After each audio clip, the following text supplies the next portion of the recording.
Hello there. Thank you for tuning into my podcast. I hope the previous podcast was a blessing to you. If you have not checked it out, I would encourage you to go and check it out. And today I have an interesting topic to share with you. So without wasting much time, let's get into it.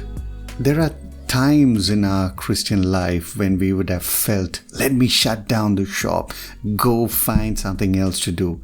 When we scroll through the social media feeds, we find how pretty others' lives are. When we hear that our next door neighbor is doing well without Jesus, we kind of get confused and start thinking, is this really working? Life can be hard and harsh with us sometimes. We may encounter those days when we don't want to be up from our beds. Maybe you are pressing that pillow over your face. Maybe you would have thought, let not the sun rise upon me. I can't bear one more day in that office. I don't know whether hell has been transported to my home. Why do I have to live with such people? What do I do on such occasion? Do I give up or press on?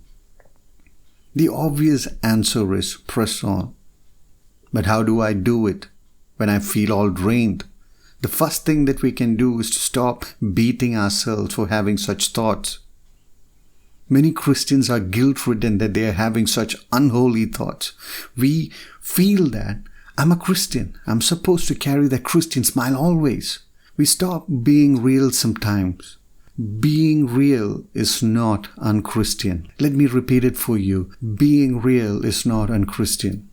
Let's take a few examples from the Bible.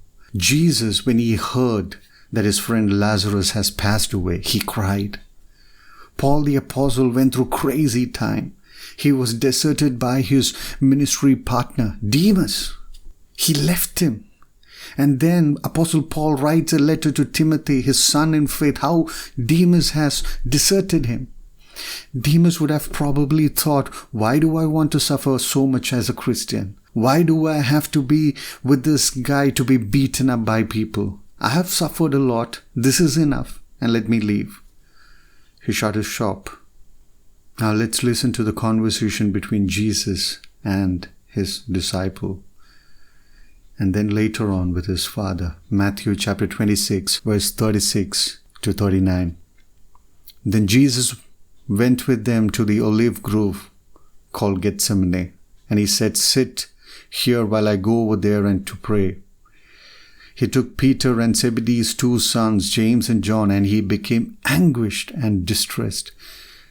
He told them, my soul is crushed with grief to the point of death. Stay here and keep watch with me. He went on a little farther and bowed with his face to the ground, praying, my Father, if it is possible, let this cup of suffering be taken away from me.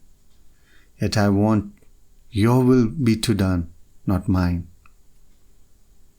Jesus didn't hide his emotions from his disciples. Jesus exposed his heart and his pain. Let me paraphrase this conversation with his Father. Father, this is unbearable. It is going to be painful. If it is possible, please take this cup of suffering from me. But here is what I want to do. I want to do your will.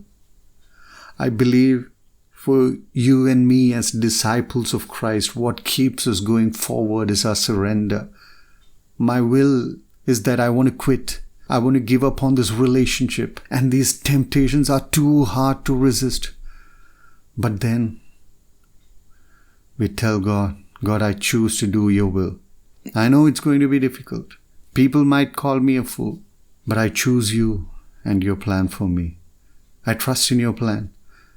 The moment we say, not my will, but yours, we begin a first step towards breakthrough.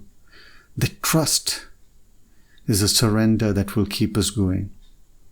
Secondly, our thoughts need a transformation. Paul the Apostle does that in an excellent way. Let's read 2 Corinthians chapter 4, verses 8 and 9.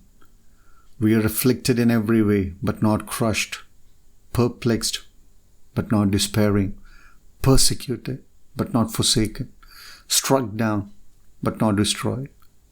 Listen to his counters for every situation in his life. In affliction or in pain, I'm not crushed by it. And we don't give up hope. In confusion and when things are blurry, we're not given into despair, nor are we frightened by it. When persecuted, we are not forsaken, not left to fend for ourselves. God is there as our protection and strength. In violence, we are not destroyed by it. In every occasion, Apostle Paul chose to hold on to the goodness of God. Even though our present situation warrants a natural response, we choose not to give in to it. Rather, we put our hope in God. This pandemic has been hard on us. While preparing for this podcast, I got a text message from one of my believer friends. His parents are critically ill in hospital. He's finding it hard to get medicine. To keep moving forward in such circumstances is not easy. Maybe you know someone like my friend, or maybe you are that person. My prayer for you is that God will protect you and keep you safe. I certainly believe that God will take us through this tough time. You're not alone. You're not alone. God is there for you. Let me read this verse for you from Paul's second letter to Corinthians, chapter 4, verse 16 and 18. Therefore, we do not lose our heart. Though our outer man is decaying, yet our inner man is being renewed day by day. For momentary light affliction is producing for us an eternal weight of glory far beyond all comparison.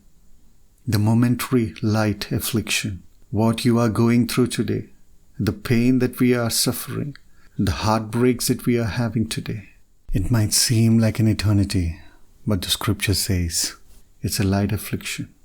If you're being persecuted for your faith, know that this is a light affliction.